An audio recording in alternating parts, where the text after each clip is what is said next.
Frank, what are you doing? Oh, morning. Well, this is not how I usually start my mornings, with a large alternator in my hand. Let's take this a couple steps back and figure out how I got here. So back here with the F-250 7.3 Powerstroke. Since I had the truck, I've had a not so consistent flickering voltage regulator battery light or whatever on the dash, and it comes and goes, and I'm sure I've seen a bunch of videos. This is pretty common in Ford products, happens all the time, and I was kind of under the impression that it was actually one of the little voltage readers or the voltage regulators, or one of these shitty connections, which everyone says is usually the issue, with some brittle wires. Sometimes this green wire apparently goes back to the starter solenoid. I don't know. I'm not an electrician, but in my case, the flickering battery light eventually led to a constant battery light that I lent the truck to a friend, and the battery light was flicking, but when he brought it back, it was just totally on. The voltage was reading pretty much zero, and as soon as I cut the truck off, it would not cut back. So I did a little bit of diag, and not a whole lot. Batteries weren't charging. It didn't look like the alternator was outputting anything. I had to jump the truck, which took a jumper pack and a Volvo. Obviously, it takes a lot of amps to get these things cranked up, even when they're not cold. So I got it started, and the batteries were just leaking down, 11.5, 11.4. So it wasn't charging at the end of the day. So what I'm going to do now is charge it. I've already charged the one battery. I'm going to charge the second battery. I can't tell what type of alternator was installed. Apparently there's two. There's like a 110, or maybe there's three, 110, 130, and 160 amp. And since I only have a one alternator setup, I'm gonna try to put the bigger one in if it fits. I've been told that you might need a different belt to accommodate it or whatnot, so when we go to the parts store, we'll figure out what we have and go from there. Removing the alternator was very easy. You just take off these clips. I think this is the voltage reader regulator, whatever. That's your power, and it is a 13 millimeter, three 13 millimeter bolts right there, and then a 15 for the tensioner. Pops right off. There's no markings on the remanufactured alternator that the truck came with, so I'm not sure what was installed. It looks factory, but who knows? When you're dealing with a truck that someone's worked on themselves for a very long time, you're always liable to find some interesting things. So yeah, that's the mini saga here. We'll go pick up the alternator this afternoon when it comes in, and we'll install it, and we'll keep troubleshooting from there. So we'll see how it goes. All right, hot off the press. Oh. So the 160 amp, 165 amp one that I got initially was not the right one. That was for like an F-450 or something, and there's no way that was gonna fit. So went back to the factory spec. I guess this is the 130 amp, and there's no markings on it or anything, so it's really hard to tell. I guess that's the theme with these remanufactured ones. So we're gonna go ahead and slap this back on, and hopefully that gets us where we need to be. The batteries are all charged back up, so shouldn't take that long to reconnect everything.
Forward position.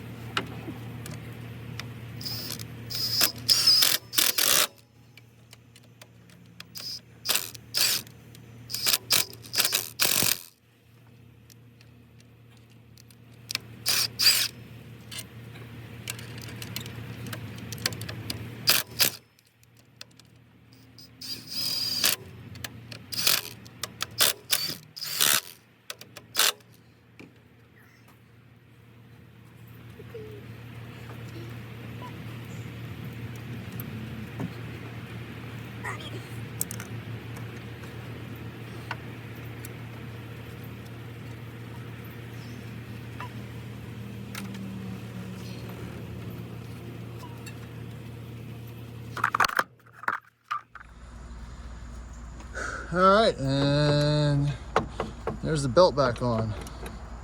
Record time. Again, this is not hard. Luckily it's big enough, but just have to get the final back connections there. We'll see if she starts.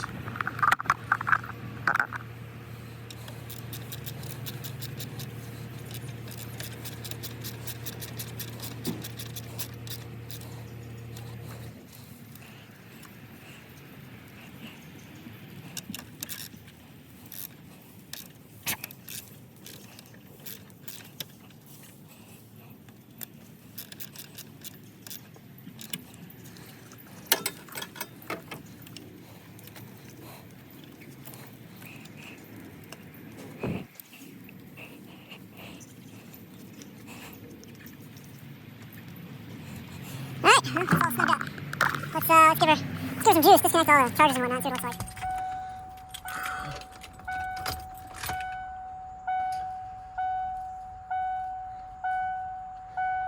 All right, so it's not a bad thing. That brake light's usually never on. Woo!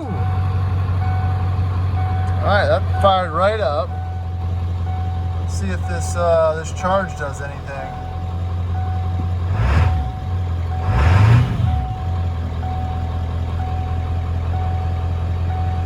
Hopefully that'll move over. And if not, I'll go back and throw the gauge on it and see if she's gonna do something. I'm gonna run around the front. So I got my shitty I'm not an electrician multimeter out, but from what I'm seeing, it looks much healthier than it was before. We'll go ahead and stick it on the alternator too and see what it's showing. All right, alternator was putting out about 14.6. Yeah, might have got lucky here. All right, yep, there we go. She's charging like she should, man. I wonder what that will do to the truck, seeing how that was probably bad for a very long time. Honestly, I had a flickering gauge every once in a while, but I just kind of thought it was part of the truck. You know, it was a voltage reader or a sensor or something in the dash that was just, you know, loose wire or something, but I don't think so. So I guess the forums are right. If you see your battery light flickering and staying on, it's most likely the alternator. I was hoping that it wasn't, but you know, sometimes it doesn't work out. So yeah, I'm wanting to go drive it around, make sure that's gonna be the permanent fix for this bad boy, and then again, I'll update you guys if I find something else. But issue, not charging, truck died, flickering battery light. Never had a hard start or anything like that. I guess the charges lasted up until the end.